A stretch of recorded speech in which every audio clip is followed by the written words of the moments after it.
We have a guest coming in, so. Yeah, we'll do it. Thanks, Brad. And then you'll have it easy, should be easy, Perfect. Thank you. Appreciate you. because we're going low tech. Well, Ollie, can you hear me? we're good. Yes, good morning. Good Hey, morning. Wally. Oh, Hi, everybody. I lost internet.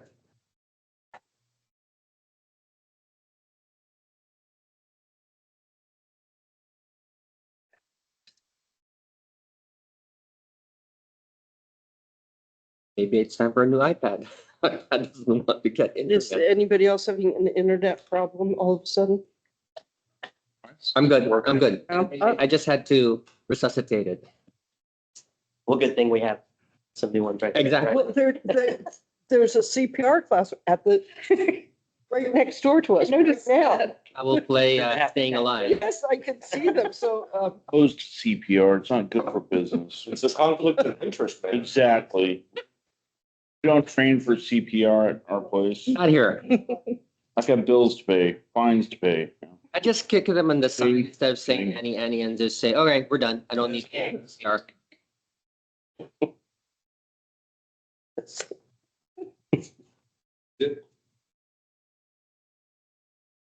Okay, it's 9:01. It's called meeting to order, general session.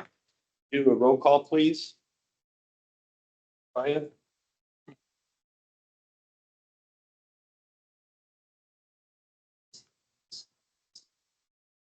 The gas bill, Yes, here. Vice President. It's a call to order. Here. Record, Email there. Treasurer Bill Needs to say. Stu, Member Collins, Here. Member Harris, here, Member Houston. here, For the record, Member Loveland is excused, Member Mackenzie Tucker, Present. Member Nagus. Here. Member Pacheco, Here. Member Porter, here, AAG McCracken, Here. Director Dresselhouse, Here.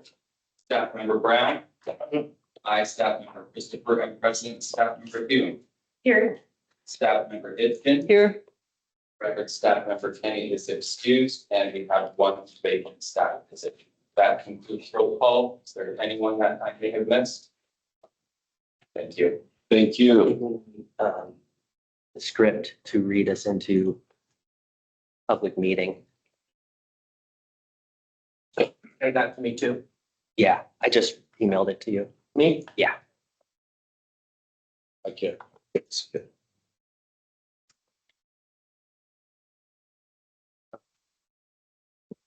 You've already tried it. Oh, yeah. It's thinking.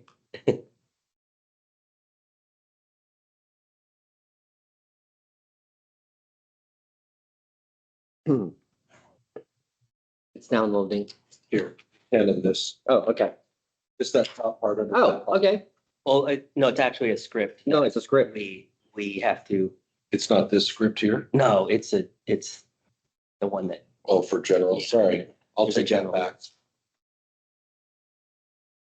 I apologize. We have an attorney that likes scripts. It's downloading, I hope. Mm-hmm. The internet here is a little bit on. It's like, oh, here we go. There we go. It's the public one, so it's probably used by a lot. I just want to make sure I'm reading the right document, so I apologize.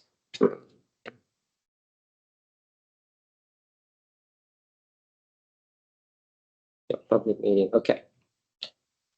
As delegated by the president of the Oregon Mortuary and Cemetery Board, I'm calling the Oregon Mortuary and Cemetery Board into public meeting session under the authority of ORS 692.310 OAR 830-011 0010 and 3 and ORS 192.610 to ORS 192.705 in accordance with ORS 192.6301. This public meeting session is open to the public. The board invites the public to sign up to provide public comment at the time scheduled during this meeting. Public comment may be limited to 2 minutes per person at the discretion of the board president or vice president, chairing the meeting. The date is April 8, 2025, and the time is 9:05. This Oregon Mortuary and Cemetery Board will now come to order. Thank you. for reading that. And there are saying here, staff in charge of recording session. If not already done so, please start the recording. Good. Staff in charge of roll call, we have completed that. Before we commence the previously noticed agenda topics, board members, do any of you have potential or actual conflicts or other reasons for recusing, such as independent knowledge of a case listed for compliance review under today's executive session agenda that would prevent you from participating during the voting period pertaining to the board's enforced agendas? None being heard. And for the people virtually, none. Thank you. And I think we can move forward, Katrina, right? This is going into the details, correct? Correct. Okay. And I defer to President Gasco. Thank you. Thanks for reading that. I'll have eyes here soon. Approval of the general session meeting minutes. Has everybody had a chance to read through those? Katrina, do you have any changes for us? I do not. Do I hear a motion to approve the general meeting minutes? So I have, my name wasn't listed as being present in that meeting. Oh, we need to add Holly. It's not because we don't care. It was my first one. Holly, what's your last name? Houston. Houston. Okay. With that edit, are there any other? Any other edits? Your motion to approve the, Mr. President, I would so move with the edit of adding member Houston on the roll call list. I would like to make a motion to accept the minutes as presented. all those in favor? Aye. Any opposed? So moved. President comments. Thank you, public, for coming today. Molly, you look pretty. That's all that matters. And we'll get to public comment here in a little bit. I have nothing else to add, so let's keep moving forward. Presentation from our executive director. Yeah, so ED report, I think fairly self-explanatory, but we'll go through budget summary. You'll see that the amounts are kind of reaching their percentage because it's close to the end of the biennium. So we're doing well on that. And as you know, we do need to have a more significant reserve than maybe other agencies because of our licensing times of when those become due, because actually that'll be a topic of the license renewal update. But so the beginning of the new year is when a significant amount of our revenue is collected from licensing. So, but still, we are well positioned as fiscally responsible as an agency, and you'll see that those numbers are kind of increasing towards 100% both revenue and expenses. So the licensing, Ryan will speak more about kind of the status of the renewals. Photo inspections, although we do have a vacancy right now, which will be addressed later in the meeting. Greg continues to do a wonderful job. And Greg, I don't know if you want to say anything at this point, and maybe in the BIR we could, but we're continuing to meet those expectations and kind of meeting the quarterly requirements in order to meet the biennial requirements. So Greg is doing a wonderful job. Yeah, our biennium ends June 30th of this year. And then July 1, obviously, we'll start a whole new biennium. Right now, I'm on track of completing the rest of the inspections for the biennium. So we should have 100% by June 30th. So the good news is that report, we've done our job. Excellent work. And I think as you recall, in our KPM reports, which we'll see later on this board meeting, I think the last several years have been at least 100%, if not higher. So we've actually exceeded what's required. So great work. And you'll see the case status. As things continue to progress and then there's just the data from page 7 about status from last board meeting. So the majority of these pending follow-up action are notices and those types of things, which are in process. I guess any questions about this? I did have a question under the licensing section. It shows a decrease of 40 FSP apprentices and only an increase of 4 FSP licenses. Is there, I mean, it's a significant data change. Do you know what the driver of that is? Brian, do you have any firsthand comment on that? I can't say with 100% certainty. I think all I can do is speculate. I do believe there's been a turnover of apprentices that coupled with apprentices maybe having not renewed properly and that being reflected in this as well. So those are the only 2 things I can speculate, but I would like to take a closer look at that and figure out why that is and see what we can do essentially to figure out why there was such a decrease and then to potentially see if maybe are reflecting incorrect data, but yeah, that's all I can say at this point. I was at a recent inspection, and the day I showed up, their apprentice had called and quit because I believe a family member had passed away or there was some sort of tragedy in the family, and they felt that it was best for them just to drop out completely and quit. But that's the only thing I personally have encountered out there with apprentices. Besides, some have moved different locations. I think it would be good to dig into that because the net loss of 36 arrangers for the state, which is much larger than what we've seen in the past. So I kind of have a concern of if that truly is accurate, do we have enough funeral directors in the state to meet with families? I would guess, Brian's spot on, it was probably just a bunch of people who didn't close out their apprentices and finally got it taken care of. I think that amount of a delta is we should make sure we can account for without speculation. And I think that's a great point, Angela, because usually I think there's maybe more of a correlation between apprentices ending and kind of full licensure happening. So I guess just out of curiosity, Angela or Craig or licensees, are you noticing kind of a loss of apprentices right now? All I can speak to is my client base. Yeah. And the turnover is mighty. And you get people that I don't think, I don't want to be long-winded here, but it's like pick an industry and it's the same issue. I really have to work full-time.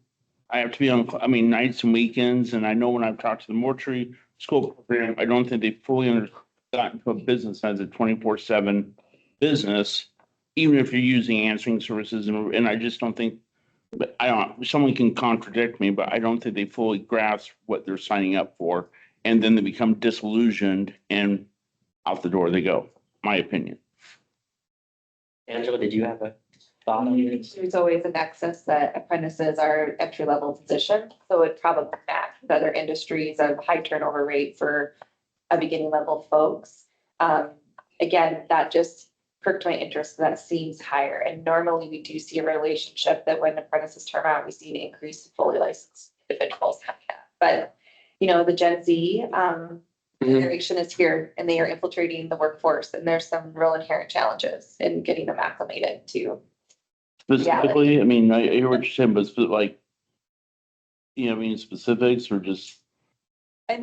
Not specifics I could call from analytically, but just that, this is a unique time period where we have the most generations working in the same office than ever before. I guess you're right.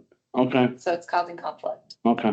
Everything that's said here is consistent with our profession with the PT assistant program, not with the DPT program. The DPT, you gotta really commit into that doctorates program.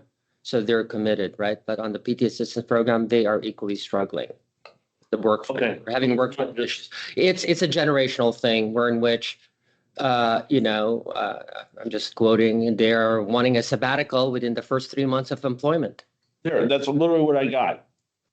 Someone going, It's a generational thing, and it's just, we have to cope with it with the workforce. And but keeping an eye on it is very important because obviously it becomes a public protection issue if you don't have enough people serving the public for that particular need. But, we're right on the cusp of having a class graduate from Mount Hood. True. It's very strong. Mhm. Perhaps we'll see this level out for the rest of the year. But thank you for bringing that up, Angela, because it's a valuable conversation and I think it'll continue. As we continue to review these numbers, we'll see if there's trends or if this continues this way, or if maybe it's a one-off. We'll see. But thanks for bringing that up. Any other questions about what we've covered so far? And then finally, just IDP, and then we will have the IDP year in review that was a part of the agenda. So any questions with the report?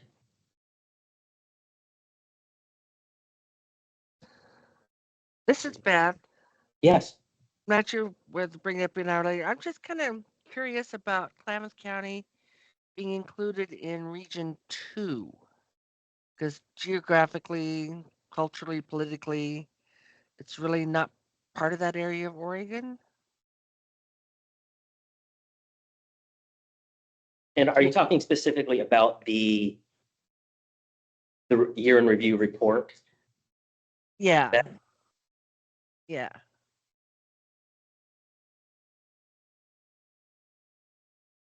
What page are you on, Beth? I'm on page 4 of Chad's report. Thank you.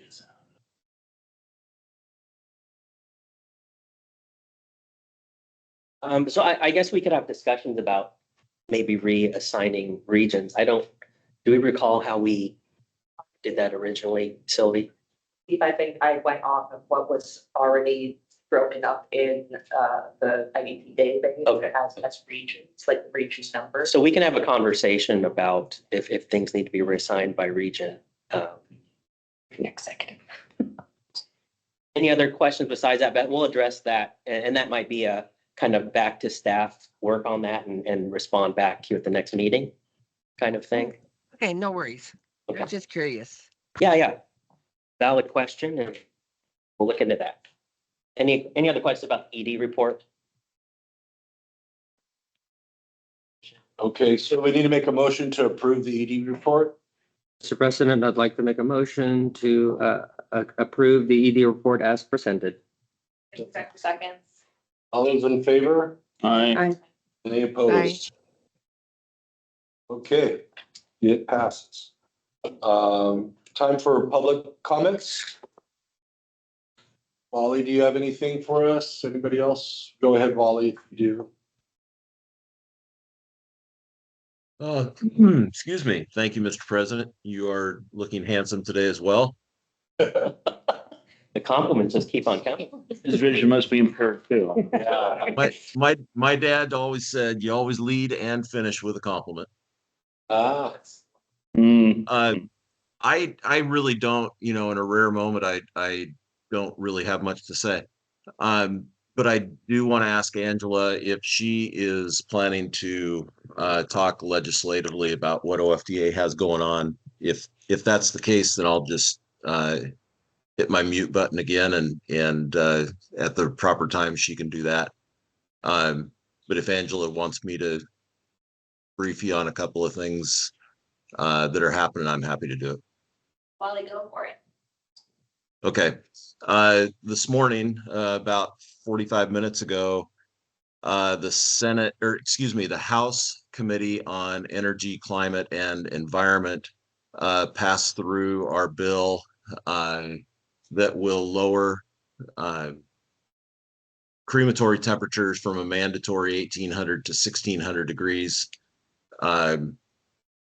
Oregon being the last state in the country to adopt this, that temperature. So this is very exciting. It'll go to the House floor for a vote. We anticipate it'll be approved, and then it'll go to the Senate side and we'll start over. But very exciting stuff there. We're kind of in limbo with House Bill 3127, which mandates that physicians sign death certificates through the OVERS system. It passed through the House with no dissenting votes. It's on the Senate side. It's been assigned to a committee, but that was a month ago. And so I sent a nudge email this morning to the committee members with some brief rationale for why this bill needs to gain some traction again. But it's a little concerning that it's been sitting on the Senate side for a month and hasn't had a hearing yet. So we're continuing to monitor that and encourage that go through as well, not only for the benefit of our industry, but also the clients that you serve. So those are the two main things that we have going. I'm happy to answer any questions, or I'm sure Angela can. Angela is actually the legislative chair for OFDA. So I'm just here in support of her. So. Any questions for Wally? He's the ED for Oregon Mortuary and Cemetery Board, if you don't know that. Yeah, I'm sorry. Sorry, Mr. President. I probably should have said that from the start. Yeah. Oregon Field Directors Association. I said the wrong acronym. I apologize. It's O something. Right? It's O something. Okay, well, thank you. Is there any other public comments? The only other thing I'll add, I'm sorry, excuse me, You're fine. is that I'm looking forward to being on the radio with Chad tomorrow. Ah, Yeah, I'll let him tell you about it. yeah. Yes, and I'll just do it because it wasn't on the agenda. I believe, Wally, I believe this particular, with OPB, I think he reached out to us originally like a year ago, didn't he? And spoke with us, I think in different, not together, but he requested that we be on the radio a show tomorrow. So I think 11:45 is when we're, I think, on, and it might be recorded and play. I'm not quite sure when it's going to go live or when it's going to be publicized, but yeah, Chad, he wants us on board at 11:45, but he said it could be as late as 12:20 before we're actually interviewed. I actually did that. I forgot about that. It's about 6 months ago. I did an interview with him.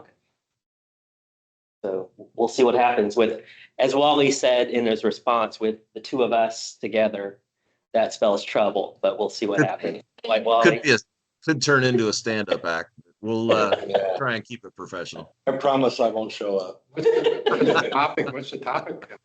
Death care. I think there was a particular interest in IDP, and I think with Wally, obviously with his experience and knowledge, probably just death care in general, and maybe trends and that type of thing. So I think it hasn't been really revealed to me, at least, I think, of what particular topics, but just be prepared. I think I'm just going to be prepared for whatever may come. Yeah, I think it's going to be IDP focused, and then he has indicated he's kind of interested in the legislation we have going too. So it could branch out a little bit. Okay, well, let's keep moving. And Serena has.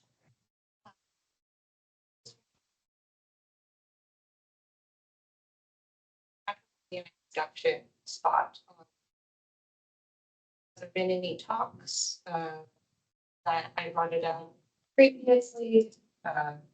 Many meetings ago last year. I do think, especially with a bill getting passed by the Environmental Protection Agency, having natural organic production in the mortuary board is an extremely important role. I'm sorry, I can't hear you. Maybe if you stand up or. Yeah, sorry. Yeah, and it's not coming through on the recording either. you stand closer to one of these. There's a microphone. You can speak there. Thank you. Oh, hello, Serena Trexler here. I am the funeral director and facility manager of Renew Natural Organic Reduction.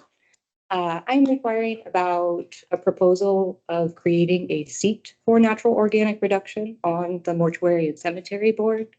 I think it's important, especially with climate change and with a new disposition. These alternative dispositions need to be represented just like burial and cremation. That's all I've got. Thank you. Thank you. Appreciate you coming. Katrina, what do we need to do to add a board position? That It would takes have a- to go through the legislature. Yeah, I That thought so. the legislature says who is on the board, so it would be the next either the next short session or the long session. So 26 short session, 27 long session, and it would be a legislative concept. You'd ask the governor, go through the governor's office to get permission. And then the shortest path is who is the first outgoing professional member terming out. Well, You see where my math is in my head? Which comes first? I see where the math is, but the issue would be Yeah. that get the it. legislature, it would depend how things are designated, because you've got to have one member must be a funeral service practitioner, 2 members must be representatives of an immediate disposition company or a licensed funeral establishment, and at least one of the 2 must be a licensed embalmer. 3 members must be representatives of cemeteries, 1 representing a for-profit cemetery, 1 representing a non-profit cemetery, and 1 representing a cemetery owned or operated by a city, county, or special district. And 1 member must be a representative of a crematorium or other facility for final disposition of human remains under ORS 692.275, that is not a cemetery. And then 4 members must be representatives of the public, 1 of whom must be a member of a recognized senior citizen organization. Thank you. Say that there is nuance to how our board seats are created. And some of it is very analytical and black and white on the requirements. And then there are others that are not written down that we help manage the board. Like a perfect example of this is that we make very concentrated efforts to make sure the entirety of the state is represented on the board, not just Portland Metro people. Mhm. And there's nothing in law that says we have to do that, but we recognize the value of that. I think very, similarly, I would be a little bit wary of getting to a black and white statement that it needs to be someone who owns and operates an NOR facility, owns and operates an alkaline hydrolysis facility. So we're really starting to paint corners and create kind of these unique unicorns that would be difficult board positions to fill. But maybe we either have an unwritten rule that we're looking for. No unwritten rules. Oh, hang on, I wasn't done talking. So maybe we're looking for an idea of that these board seats that we're asking for someone who has a background in these different areas, but we don't need to commit to trying to proceed to rewriting how the board positions are. Would other facility give them a pathway? She just said, or other facility. Mhm. So it sounds like there's already a pathway there. And you're a licensed funeral director, right? So There you go. that would make you board qualified. There'd be at least a few Yeah. seats that would qualify. Okay, let's move on from that. And if we want to have further discussion, we can do that at next executive session when we've had time to think about it and things like that. So it's board direction that we want to add that to the next meeting's executive session agenda. Let's do that. Thank you.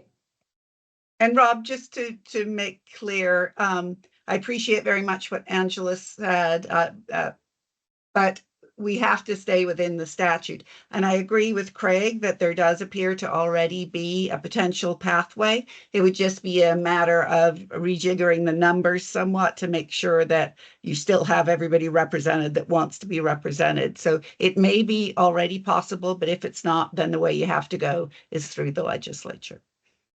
And we all bring different things to the table here, whether we're public or licensees that add to this board. And that would be a great addition as a licensee, not a position necessarily, because you're the only one right now. in 4 years, what do?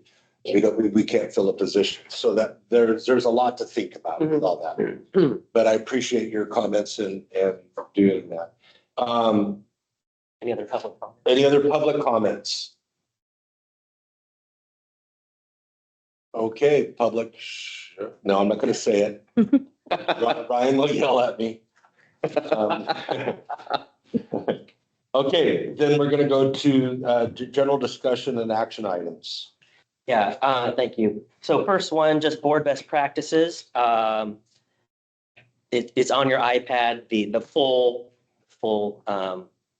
explanation of the categories that you should be reviewing periodically. That vote will actually happen in our July meetings. So for those of you who have served a full term within the July 2024, June 2025, you will be voting board best practices next board meeting. So that's, any questions on that?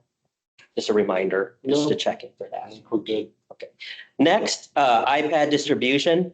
I see, I think everyone saw the kind of cool colors and everything. So we'll be doing the swap probably towards the end of the meeting, just so you will, and I just need to track it. So we'll just do a kind of an orderly type of distribution. You'll turn in your old one and take a new one with you. So exciting. Unfortunately, the M365, we weren't able to find a solution to that. I think you recall, we were trying to use Microsoft to where everyone could get on their device. And unfortunately, that just wasn't feasible. So we went the route, path of least resistance, but a little more costly. But I think in response to Rugi's fiscal reminder, we actually bought them without too much of a fiscal Impact. burden. Yeah. Impact. Yeah. So Well, good. everyone's excited about that. And next, my good friend Tobias is here, and he's from the Office of Cultural Change, and he is going to do a presentation. So I don't know if you want to maybe introduce yourself. Absolutely. Did and And will I be well heard from over here? Yeah. Is this good with the mics and whatnot? Yeah, Chad, thank you for the invitation to come today. Thanks for having me, the board, and I can adjust my time. So I have two pieces, kind of like orientation to who I am and what office I work for.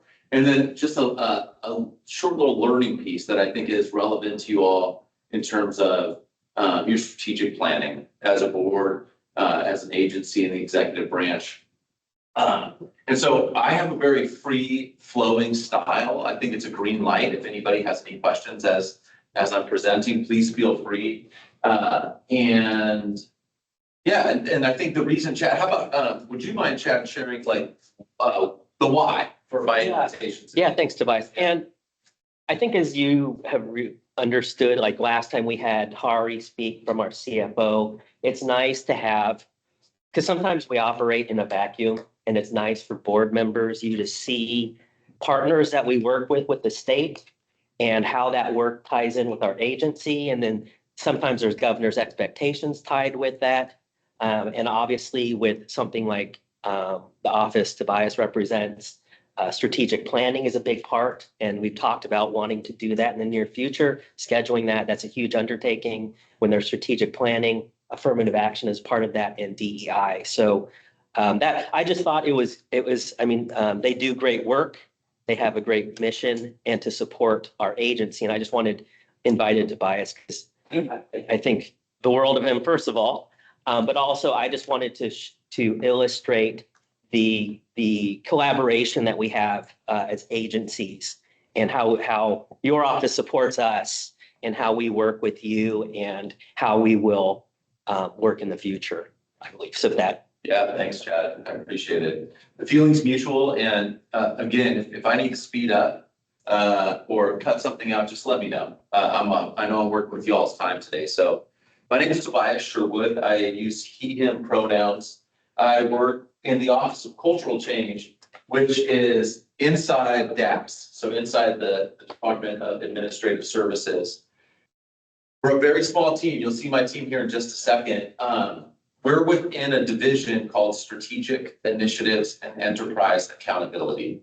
It's a long division title, but essentially we are the division that's responsible for monitoring and tracking and supporting agencies with the governor's expectations. Who has control of this? I do, and you'll have to give me a little. Yes, okay, that's great. So Do you think, is it possible to show a video in about 5 or 6 slides? Is that something we can do in here?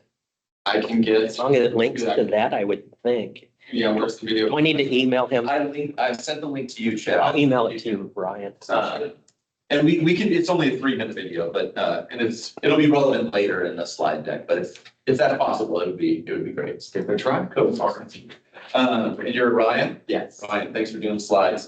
If you wouldn't mind, advancing here to the next one. Okay, here's our team, very small team. We have a lot of responsibilities for being a small team. This is our director, Melinda Gross. She's officially the Culture Change Officer. Sometimes in statute it shows up that way.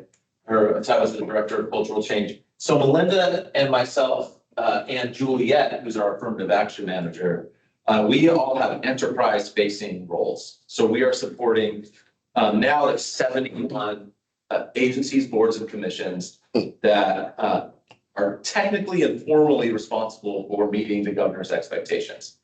We have about 85 executive branch agencies that fulfill the expectations regardless. So there's about 14 others that do it just because they want to be doing, they want to be in alignment with the governor's expectations.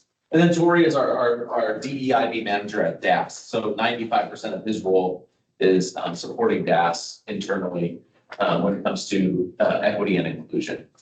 Small team, big reach. And we've had, I think, and so you'll see our approach to the work, Brian, if you wouldn't mind.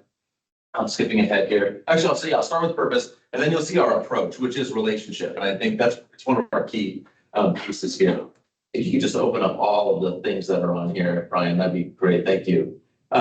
So first and foremost, carrying out our governor's expectations and directives. That is our key purpose, and around that specifically is the expectation around diversity, equity, and inclusion. So all 71 of those agencies in the big list have to have a DEI action plan. They are due now, they're on a 3-year cycle, and we're aligning that with strategic plan due dates. So the next one for you all will be due on June 1st of 2027. And then, of course, there's an executive order around affirmative action, 2211, executive order 2211. So we do that as well. So we support and then track with that expectation and that executive order. Really what we are is, I feel like we're an internal consulting, DEI consulting group for the state, for the executive branch. That's a lot of what we do. So we've had board members from other boards reach out to us and say, hey, we're having this challenge. Can you support us in this? And so sometimes that's an individual, and then we figure out, well, who and how, what's the support look like? From whom does it come? Whenever things like that happen. So, but we have executive leadership teams reach out to us. We have frontline staff reach out to us from all sorts of agencies, the bigs all the way to the very, very smalls.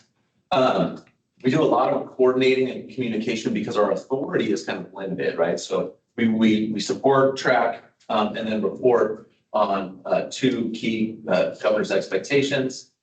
So we do a lot of this. If we're not the people, we can help you get connected to the people at DAS specifically, or throughout the enterprise. I'm officially an operations and policy analyst, so we do some policy review and support and whatnot across the enterprise. And then all this is based, thanks Ryan, for forwarding this again on these 3 foundations, essentially these 3 foundations. So I mentioned the executive order 2211, that was Kate Brown's executive order around affirmative action. Every agency, yours included, needs to have an affirmative action plan. And then her expectation, Governor Kotek's expectation around diversity, equity, and inclusion. And then we have statewide 52-page long DEI action plan for the state. So these are the foundations of our work. Okay, I'm going to pause for a second. This is a lot, because I'm going to talk about our approach to the work. Is there any questions so far just about like where we're located or what we're responsible for? It's an office. Okay. Ryan, if you wouldn't mind. So our key, this is our Venn diagram of how we do our work here. I won't read all of this, but I will say we have to hold agencies accountable for turning in their affirmative action plans, implementing their affirmative action plans, turning in their diversity, equity, and inclusion plans, and implementing those plans. So we are an accountability office, but much like my children, I have a 15-year-old and I have a daughter who's turning 17 today. As a parent, I understand that accountability, at least the way I approach it, comes a lot easier when I'm in really good relationship. And so we've been we've been a fully staffed office for about 1.5 years. And most of that time we've really spent intentional time building relationships across the state enterprise. So that's we'll be with ODOT and Housing and Community Services and ODHS and all that. We'll also spend time with Chad, and we'll spend time with our other small boards, boards and commissions and smaller agencies, because we want strong relationships across the executive branch. So then we can support and then hold agencies accountable to what they say their goals are. We've been really open with wanting to meet agencies, boards, and commissions where they are at. So we provide resources. We come out. We do some awareness building around who we are.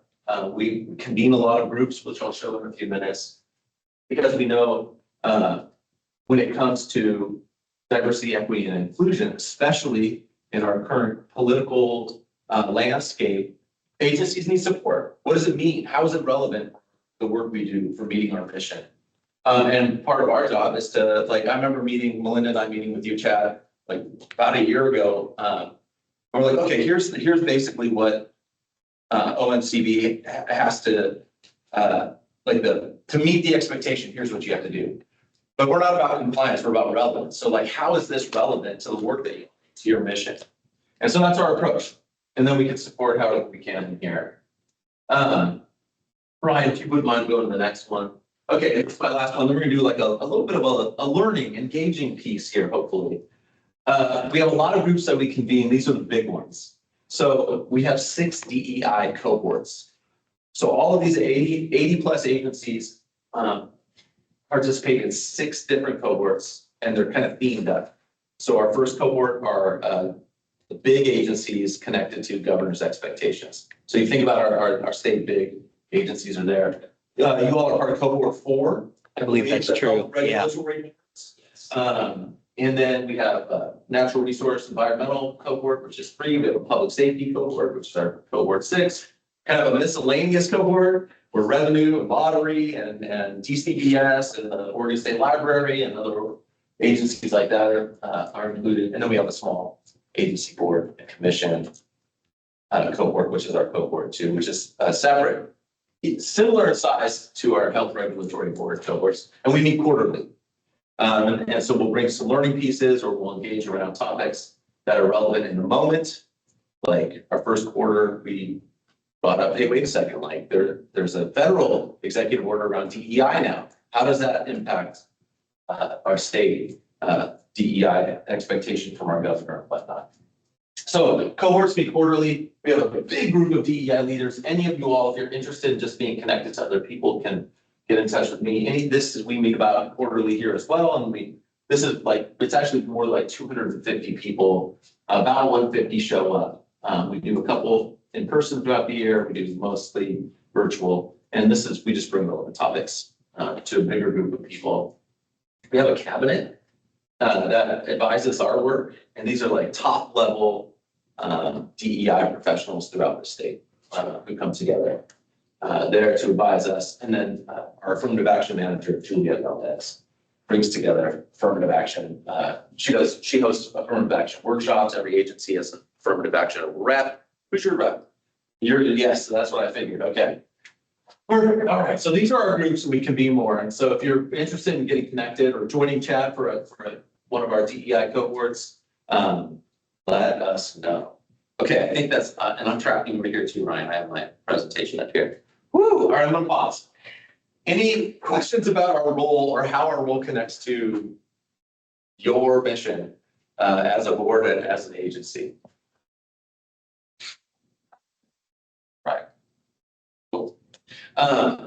We are, given the current landscape, DEI became a political term. It's not a political body of work, but it has become a political term. It sparks feelings for people in all sorts of ways, especially with our incoming federal administration.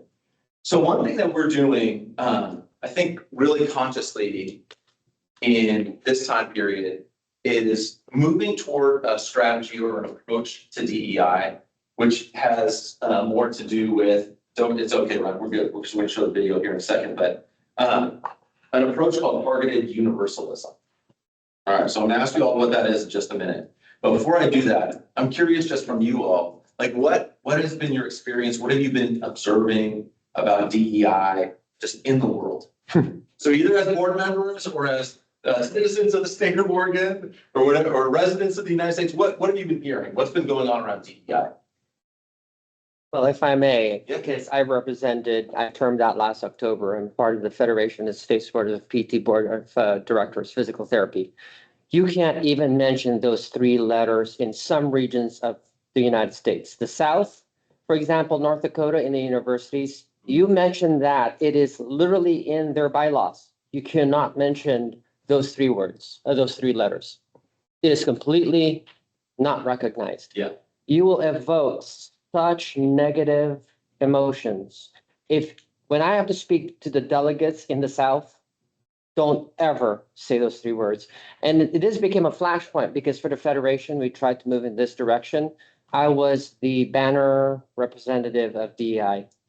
And man, oh man, the emotions it evokes. It's beautiful that this country is so diverse. I feel very comfortable saying that word here, but I will never do that in that national stage because of how the South and the Midwest, and certain splotches. So it is very interesting in how the country has politicized something that is fundamentally, I think, if we are as a regulator to protect the public, you really need to be truly trying to represent the public you very protect, right? And I think that was the whole point. Unfortunately, it got weaponized. Yes. Unfortunately. And it's very tragic because it really is a good concept, except people used it as a political platform. And it's just very tragic. Sorry, but I mean, I appreciate you sharing how do I say your name? Kenny Zaris. Oh, okay, sorry. I'm like, Rugi. Rugi? Yeah. Is that how you go? Okay. Rugi, thank you for sharing that. Really appreciate that. And I think one thing is that, you talked about the country as a whole, and there's certain regions. I think the country as a whole is a macrocosm for Oregon. So even in Oregon, there's going to be certain communities where you say equity, inclusion, and diversity, and there's going to be a reaction in the space, even though it's still one of our governor's expectations, or maybe because it's one of our governor's expectations, you never know. Well, and from rural Oregon, you don't have as diverse of people to select from. If you're putting it into hiring practices, you don't have as many diverse backgrounds or anything within there. So you can have a policy, but it's not going to be effective if you don't have the population to draw from. Right. If there's a policy connected to diversifying workforce or something around racial or ethnic, I think that's kind of where you're talking. Yeah. Absolutely. Yeah. Yeah, I mean, I've been participating in a lot of DEI work over the years. But what I keep hearing is it's supposed to be inclusive, but it's not. Mhm. And it includes certain groups, but it excludes others. Yeah. And if you're going to be inclusive, it has to include everybody. And it really rarely does when you go to DEI workshops, it does not include everybody. Yeah. So there's been a real challenge. So I really appreciate the last two shares, Melissa. Yes. And Neil. Yes. Yeah, great. So I really appreciate all three of the shares so far because it's a real challenge right now. Because at its heart, I think, Rugi, what you were talking about is like, well, actually, like if it's part of our mission to protect all Oregonians or whatever is part of your mission, is that part of y'all's mission? Yeah. So, well, that means all Oregonians, but oftentimes that's not what happens in practice. And then in an attempt to increase awareness, around this, then some other folks are like, well, wait a second, what about me? I'm being told on this, that, or whatever in these workshops, and now folks are feeling alienated from a process. So I think challenge that we haven't done well enough as a state, and I've only been an employee for 18 months, so it's a very limited, I had relationships with 85 agencies though, so it's limited in time, but I do have some breadth and connection, is that we frame DEI in very particular ways. And Neil, I think this is to your point, like recently, DEI has been framed in very particular ways. And so sometimes we'll think about race and ethnicity right away. Well, like rooms in this building where parents can nurse their children or pump on a break. That's DEI. It's like, oh, those didn't exist a while. And now people can come into the space and have a more inclusive experience of whatever they happen, whatever their needs happen to be. So that's like one example, but there's so many examples of what DEI actually is. It's including folks who haven't been included before. And it's being really mindful about that. And so I think for you all, I was even hearing this, like, as you all were sharing, like so many boards and commissions, there's a pipeline challenge. Right? Who's coming? And I heard Craig, I think you were saying this, like, it's not just this industry or this field. It's like there are pipeline challenges in all sorts of places. And Angela was talking about generations, the most generations working together in one workplace. It's the first time this has happened. Like my 17-year-old, it's like, oh, she's really interested. My 17-year-old is very interested in end-of-life care and what happens. Like Chad and I have been talking about this. There's just something in her that's very interested. And I'm like, her work habit. Like, I'm like, how would she, I'm just like, she's a wonderful person, but I'm like, wait a second, like to get into this type of care takes so much work and effort, knowledge and licensure and all the things that you need to do that I'm not even wearing. And so there's challenges. There's real challenges. I think that our work at the Office of Cultural Change is to help agencies, executive directors, board members, folks on staff in all of these agencies adapt to these challenges in ways that will help you meet your mission and help more people feel included. Serena, yeah. Even like your public comment earlier, I'm like, okay, there's a gap in services, and right, and so this was like, wait a second, what can we do? What exists? What's a statute? Right, Katrina's talking about what's a statute, right? What can we do to address a disparity, right, in representation, possibly in this case? Now I don't know all the ins and outs, so I'm just. Support and adaptability. You know, someone was saying earlier, there are more generations working together in the workforce, so we need to adapt to that. That's what, to me, as a person who does DEI for a living, I think that's what DEI is adaptation. How do we adapt together to meet whatever our mission is? So I'm going to use some examples like this idea of protect all Oregonians or protect the public. I have an example from our governor that's coming up in the slide deck. I want to ask you all, so to meet Neil, to meet this challenge that you were talking about, Melissa, to meet the challenge that you were talking about, Rudy, to meet the challenges you were talking about, John Powell, who's like this just brilliant thinker around inclusion. He is one of the co-founders and executive director of the Othering and Belonging Institute in Berkeley. And you will see you won't see his face in this one, but I'll send some links to Chad if you want to distribute to the board. If you see his face, you'll recognize him. John Powell and folks on his team were thinking deeply about, well, how do we address these challenges that you all surfaced in the room? And they came up with an approach called targeted universalism. Have folks in this room heard that term before? Targeted universalism? Okay, cool. So I'm going to show the video. We're just going to talk for a couple minutes about it, and then I'll get out of here. Do you have it, Ryan? It's the YouTube. Yeah. Just a moment. You're so good with it, Steph. We love you, Ryan. You can do it. He's not even breaking a sweat. Oh, wow. Pause it. Just jinxed him now. I'm holding off on my good comments. You reserve the right. Yeah. and as Brian's pulling that up, it really is, this approach really is, hey, wait a second, people are feeling alienated. I'm not saying you feel alienated, Neil, but you. Yeah. Okay, fair. People are feeling alienated. Some other folks are feeling their needs aren't being met. There's all sorts of things. Well, wait a second, how do we create a strategy that will include everyone and also have specific tailored strategies for specific communities? Now, one thing I'm noticing is it's probably gonna play the audio from my laptop. So Okay. listen, Could you hit the, oh, you have the closed caption, looks like it's already clicked, so that.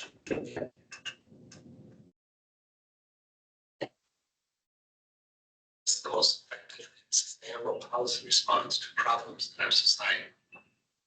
Universal approaches are widely used in order to package policies for broad appeal.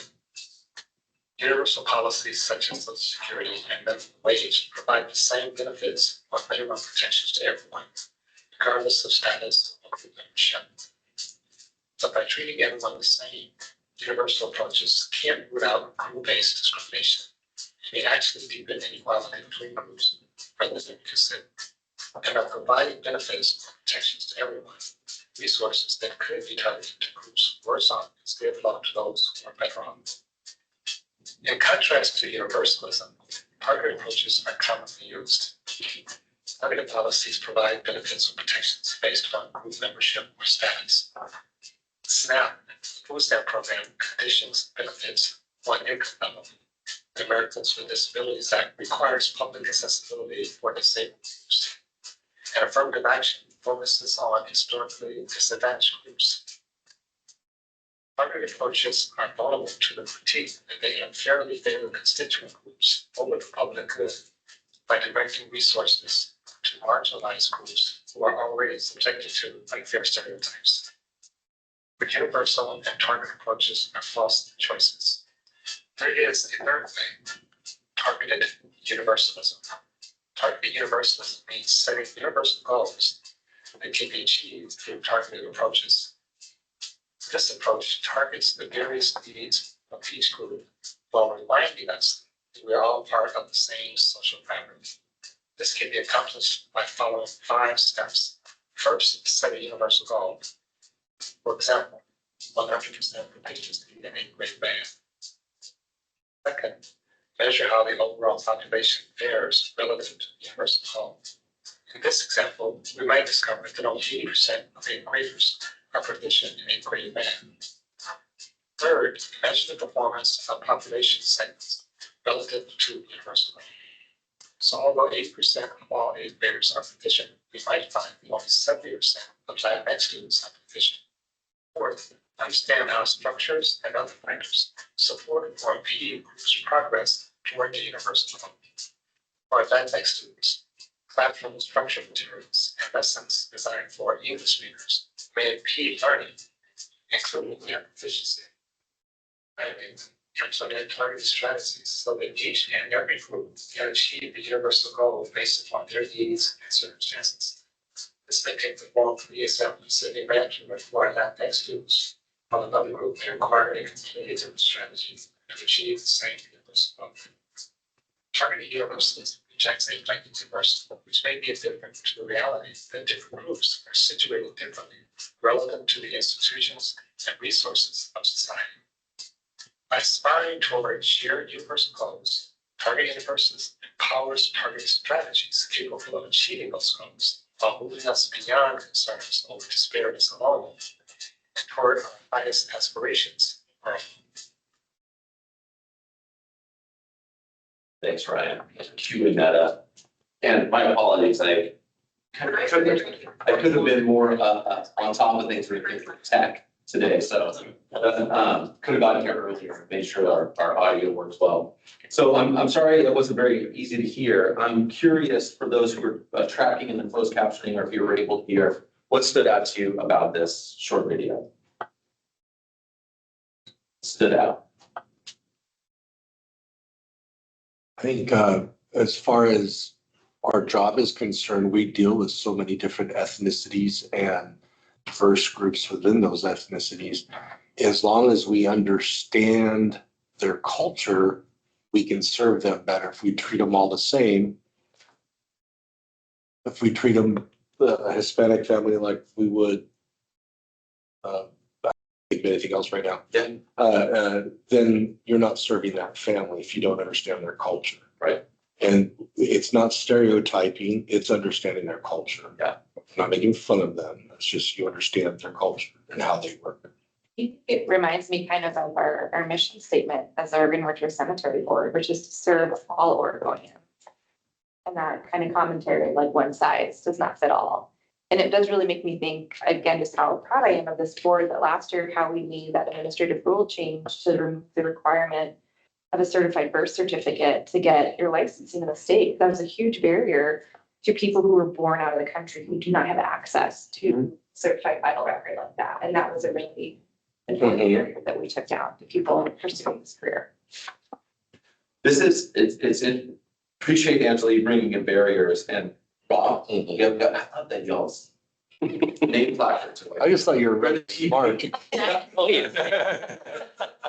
No, this is great because and so if I think about, there's a universal goal. Your mission is to serve all Oregonians. And let's say, and you weren't saying this, but I'll just use your example. Let's say folks in Latino communities are feeling like they have less options when it comes to death care. And maybe they don't feel like folks understand their lived experience or their cultural experience. We can make so many connections to y'all's work all the way to the pipeline and how you do outreach and recruiting. Who do you reach out to and recruit to get into the field? And that takes creativity. It's an adaptive challenge. And that could go for any sort of group. Now, you all will have your inherent constraints and challenges as well. Personnel, budget, all these sorts of things. So you can't do personalized specific outreach to every single community in the state, but you can make tailored or targeted strategies if you're noticing a real big gap. And so all the way along, we can make connections to y'all's mission. Brian, could you pull up the slide deck again? And I'm almost done. I don't want to take too much more of your time. And also, my daughters and wife are waiting for us to open up presents, breakfast. When I get back. Thank you for coming. But just coming up here. Yeah, no problem. I want to share an example from Governor Kotek's recent email, which was I think it was titled, went to all state employees, it was entitled something like our ongoing commitment to racial justice and equity, it was something along those lines. Perfect. Okay, so here we go. Let's go bottom line. Targeted universalism achieves universal success by addressing different needs with tailored solutions. That's our bottom line. I'm happy to send you all the slide deck too. Okay, this was from our governor's email that came out. So the email was basically, and I have been working with the governor's office on this communication because a lot of agencies, wait a second, DEI is under attack at the federal level. That's one way to frame it. What does it mean for us in Oregon? And the governor took her time and engaged multiple perspectives, and she came out with this kind of like a recommit. We're still committed to equity and inclusion. So she had this universal goal, and she didn't use this framing. I just noticed it in her communication. She had this framing near the end. She said she wants to build a more equitable state and a prosperous future for every Oregonian. Every Oregonian. So this is a universal goal. Prosperous future, equitable state. In that communication, she talked about a tailored strategy. Now we know our veterans on the state and federal level are underserved in a lot of ways. It's just, we have all sorts of data to back this up in terms of social services, housing, retirement income, how they're even viewed in our cultural narrative. There's all sorts of challenges that our veterans face. The governor established a dedicated LGBTQ plus veterans program to get direct services to LGBTQ plus veterans to assist with their military records corrections, discharge status upgrades, service-connected disability compensation claims, so that they could get their VA benefits. What they noticed was that there were gaps. Gay and lesbian, bisexual, and transgender, and veterans who identify as queer. A lot of those veterans came through the military at a time when they couldn't talk about it. They had to hide it. They couldn't talk openly about who they were. and whatnot. And so they oftentimes at lower rates will seek the benefits that veterans can get, because that's kind of embedded in their cultural experience and their experience with institutions. So in order for LGBTQ plus veterans to have a prosperous future, there needed to be a tailored strategy that the governor came up with. So this is just an example of this like in action. And I don't even know if our governor is like, I'm gonna make a targeted universalist approach. But that is her approach because she's the governor of all Oregonians. It's just, that's the job she ran for and was elected to. So I'm curious for you all. And then maybe one more, Ryan, here, just with the steps. And this would be good. Just one last question for you all as a board. Where do you see yourself in here? So if you think about strategic planning, if you think about meeting your mission, noticing these steps, and these were in the video as well, but setting a universal goal, whatever that might be for you all, assessing what disparities exist, who's experiencing what at higher or less levels, identifying the barriers, Angela, as you noted earlier, there was a barrier, and then developing strategies to meet that specific challenge. And then, of course, tracking outcomes and effectiveness, and then adjusting based on what you find. Where do you all see, like, what's a strategy or a goal of your board? Actually, what's a goal of your board? Let me just ask that question. So if you think about this, what's a goal that your board has that's part of your strategic plan or part of your meeting your mission? What's one that pops to mind for you all? You have a goal for like support and education for licensees in the state Mm-hmm. and making sure that we're staying very connected with the eastern side of the state too. Yeah, so a big goal there, and then a specific strategy to make sure you're staying connected to the eastern side of the state. Yeah, absolutely. What else? Anything else pop off? When you think about these steps, anything come up for you about your work as a board or your agency's mission? I think as has been referenced, and I think it's a big thing for all regulatory agencies, reducing barriers to licensing. Yes. Because we know, as we talked about, the lack of the pipeline, there's not a lot of people or those interested, there may be some barriers. So anything we can do, whether it's education, whether it's experience, whatever, those ways that we can reduce those and make it a much more advantageous or attractive opportunity. I think every state kind of licensing agency is looking for that Yes. in that direction. Absolutely. So anything, this is kind of it for what I wanted to share with you all today. Are there any questions just in general or specifically to targeted universalism as I wrap up? Anything you're curious about? Does the governor have a set protocol for how she wants the agencies to be trained on DEI and who's responsible for facilitating that training? Yes, okay. I don't think there's a universal approach to training at the state. Our office is actually exploring what that could look like.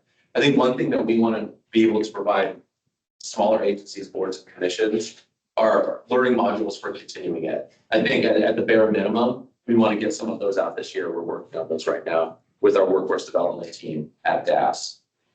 Angela, what was the second part? And who facilitates that training? Yeah, so there are a couple of ways we can do that. So one is that I think you all have membership in our Partners in Diversity contract. Let's talk about that when we have a contract with Partners in Diversity, which is the outside state agency, that they're going to provide 3 big trainings this year that have to do with equity and inclusion. Like in this very room, I led a training on bias for the Oregon Racing Commission. So sometimes, I love to facilitate, I love to do this. So agencies have asked me, I went out to DLCD and did the whole thing. I've been to several agencies to do that. Budget seems to be a challenge, especially for our smaller boards and commissions. So usually I'm supporting smaller agencies in that way.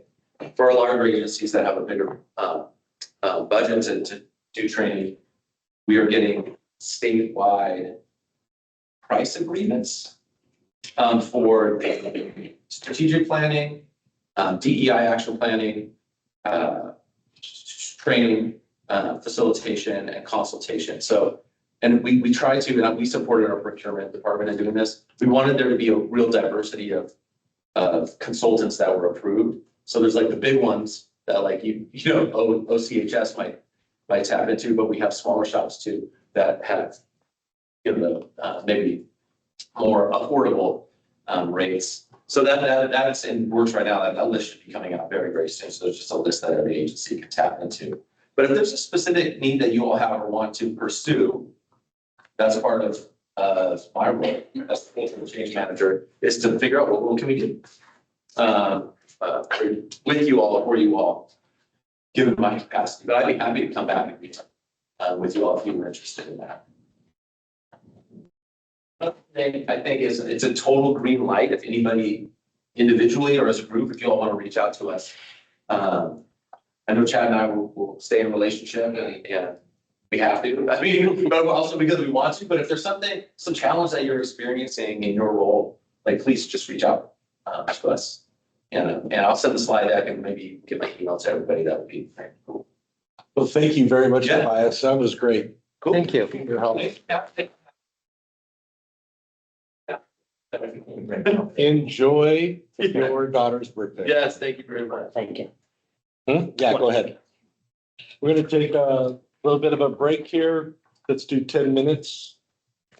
Takes 10 minutes to walk to the bathroom from here, but so Oh, no. let's go until 20 after.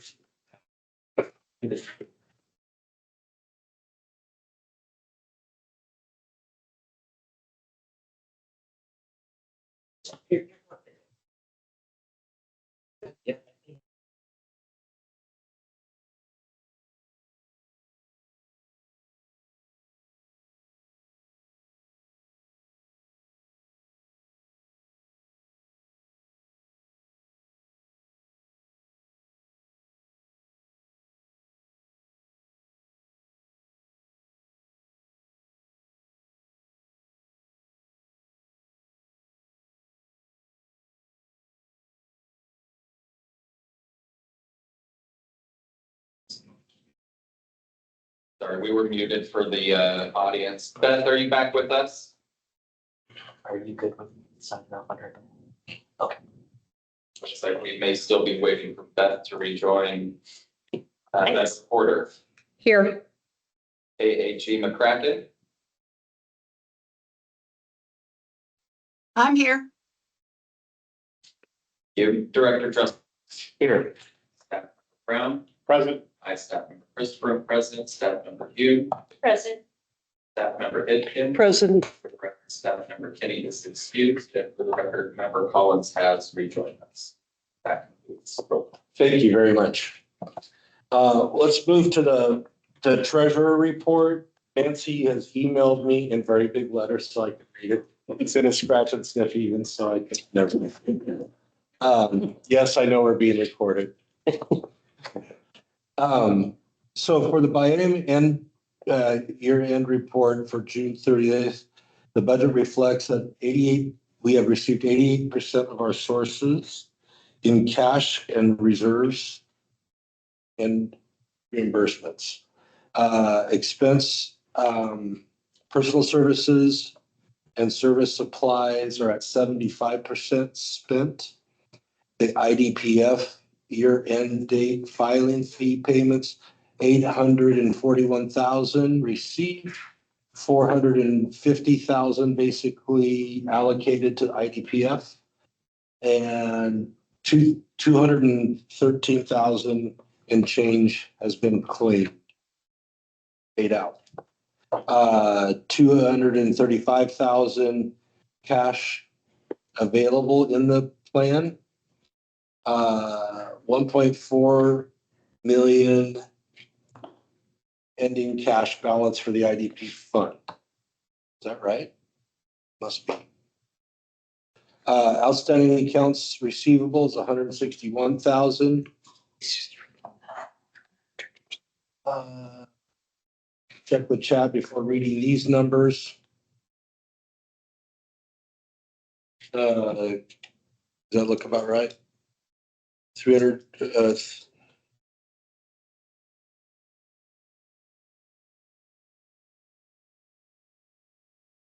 Chad went to Hawaii on the budget here, so we're trying to figure out how to hide I'm sorry. I'm sorry, Rob. Stop it. Working cash is about $3 million. I think that's good enough for the report today. Thank you, Nancy, for your hard work and doing that, and Chad getting the information to her so she can do that. We're gonna do the election of board officers, I guess, now. Holly was part of that committee. Yeah, so after talking with board members, the nominating committee has decided to nominate Rugi for president, Rob for vice president, and Melissa for secretary treasurer. Cool. And I'm thinking we need a vote. We need to vote. right? Yeah, we need to do probably just for It each need- individual one. Yeah, you need to do a excuse me, you need to do a roll call vote for each one, please, separately. Okay, roll call vote for president for Ruki. I think the way this works is, so I'll call roll call and you say opposed or not opposed, right? So For all three suggestions. Got it. I'll start with you, Rob, Not opposed. Rugi, I recuse myself because I don't want to vote for myself. you're Craig, Not opposed. Deb, Holly, Not opposed. Kevin's not here, Angela, Not opposed. Neil, Not opposed. Beth. And I believe Beth she made a. Yeah, she had to go away for a minute. At this point, and the last one here, Melissa, Not opposed. all were in favor. Okay. And Rugi was recused, he said. So then you take over from here? Actually, can we make it effective closing of this meeting so that we are not to disrupt? That's Do I the need to norm, make a yes. motion? Do I need to make a motion for that? No, it's normal to pick up at the next meeting. Yes, thank you. Okay, Do we need to vote on that? so you're stuck with me. Well, I thought you said it was two individual. You're stuck with me for the rest of the meeting. I apologize. Licensing renewal update? No, we need to vote for the remainder of the officers. Oh, he was thinking We did all three. All three at the same time? All right, we're all good. Thank you. I appreciate you. Did everyone understand that all three were being done at the same time? Did anyone not? Even I did. understand that? Obviously me. Our new president. And you were accused. That's a good impression right there. License renewal update. And I will keep this very brief. The renewal cycle has ended, so right now we are still kind of crunching the numbers, so to say, figuring out who has actually permanently lapsed and who is in maybe a review category. So right now, I do not have 100% clear data, unfortunately, but that information will be available at the upcoming July meeting. I will have clear numbers at that time. Sweet. Thank you, Ryan. OMCB newsletter. Yes. Everyone should have received that, and I think it's on your iPads. I like the labeling of the cemetery. Oh, yeah, and that's what you would Yes. suggest. Yeah. Very cool. Thanks for suggesting that, Deb. And actually, kudos to Sylvie. She was able to actually find the format Hi. and, Yeah, just a second. I gotta turn this other one off. maybe. Elizabeth, can you mute, please? Right. Oh, you did it? All right. Thank you. So, yeah, kudos to Sylvie. She was able to find the formatting for us, the template. So, we didn't want that to, delay just because of absence of a staff member. So, I think it turned out well. Hopefully it's been well received. I guess any comments or? I haven't had a chance to look at it yet, but I'm looking forward to it. Thanks for getting that done. Yeah.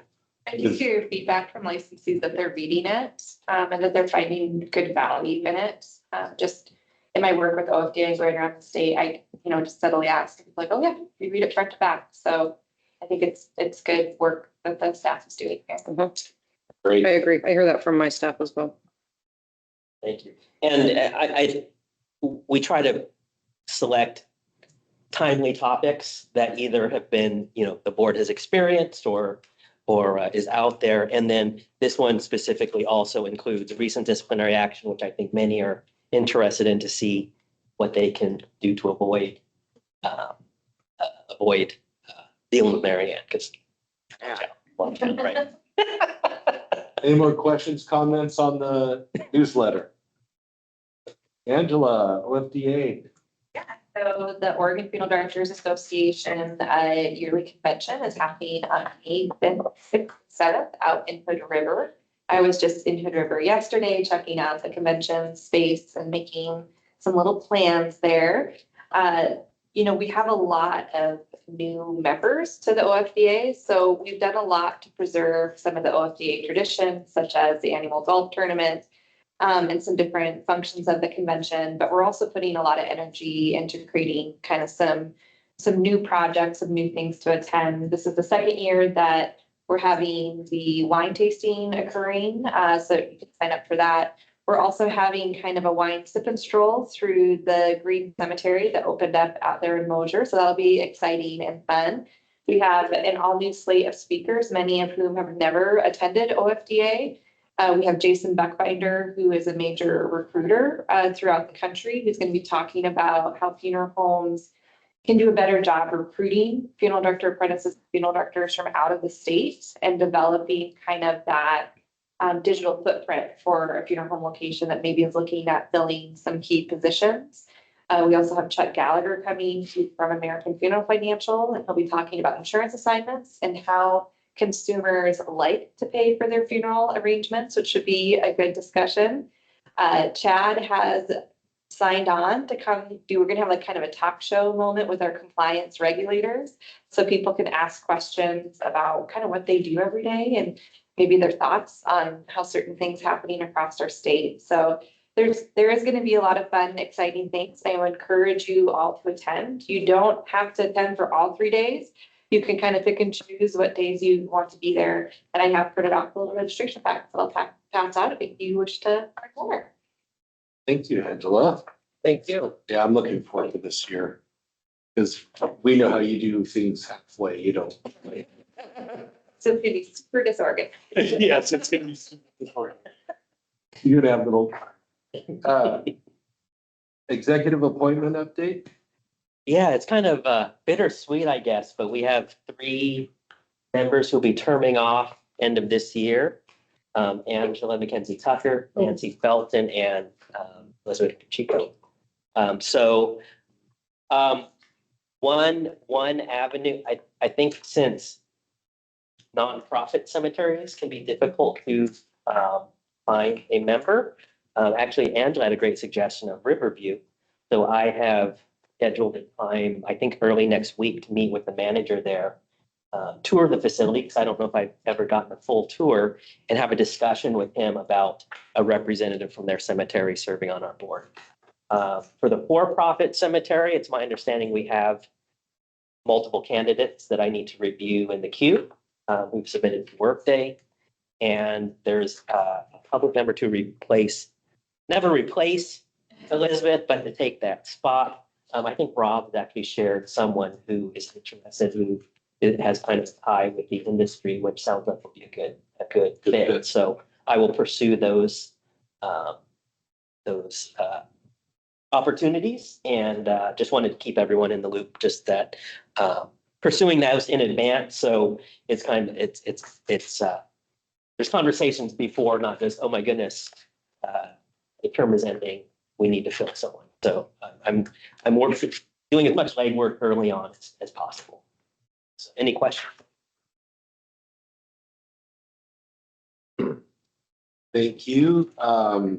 Agency 2024 key performance measure update. Yeah, KPMs, as you know, are reported every year. There was a delay because I think, if you recall, board best practice, certain board members had responded to that, and now it's complete. So unless there's any questions, that's just for your for your review and reference.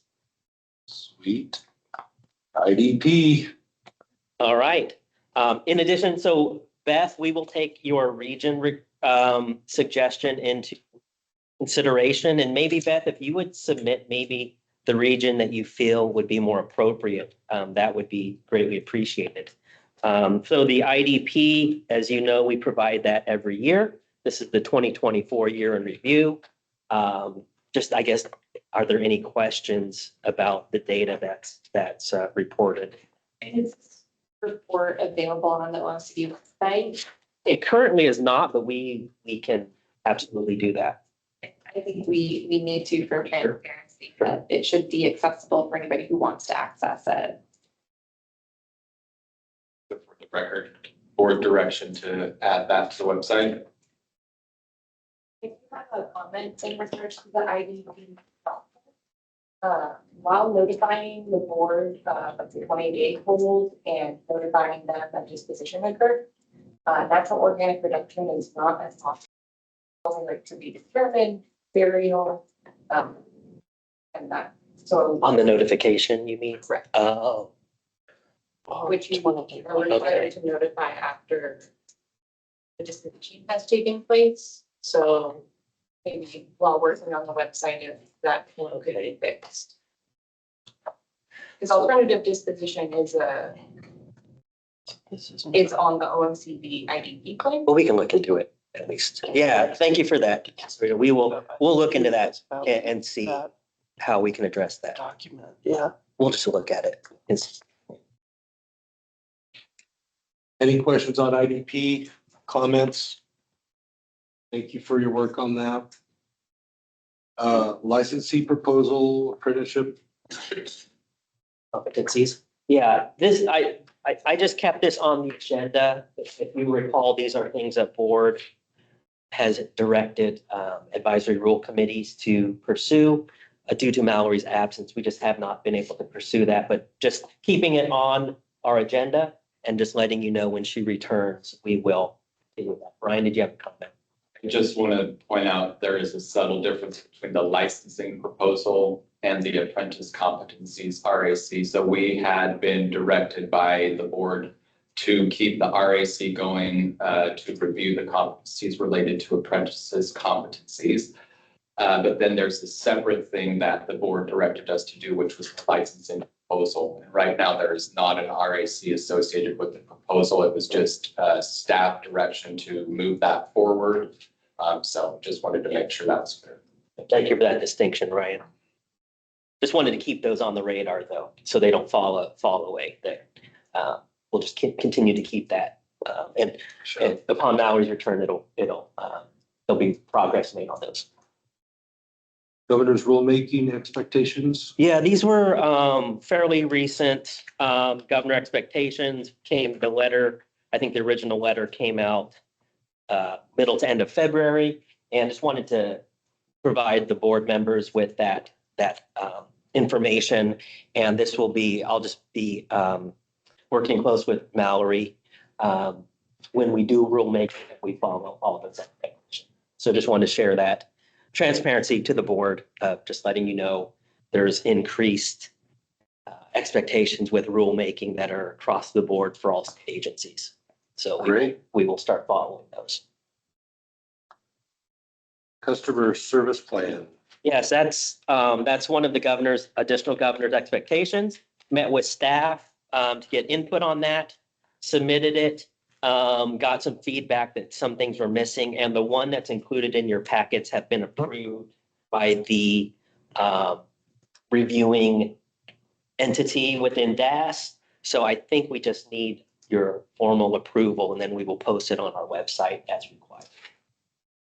We need to do that now. If Would you like possible. us to do that? Yeah. Do I hear a motion to approve the customer service plan? Mr. President, I do make that motion. So moved. Thank you, McGee. Thank you. All those in favor say aye. Aye. Any opposed? So moved. Thank you. Thank you. Inspection inspector recruitment. Yes, I think everyone received the posting, the notification, I believe last Friday, became live. It's going to be posted till the 20th of April. Then it will be reviewed. And then, so there's going to be 2 waves of interviews. The first part will be virtual called VidCruiter. And then the second wave will be in person. It'll be interesting to see how many candidates we get because, kind of anecdotally, I've heard from the federal layoffs, a lot of people are applying for state positions. So it'll be interesting to see. The first wave, well, just to let you know, we're going to have a panel of 3 interviewers, graders for each section. The first one is going to be Sylvie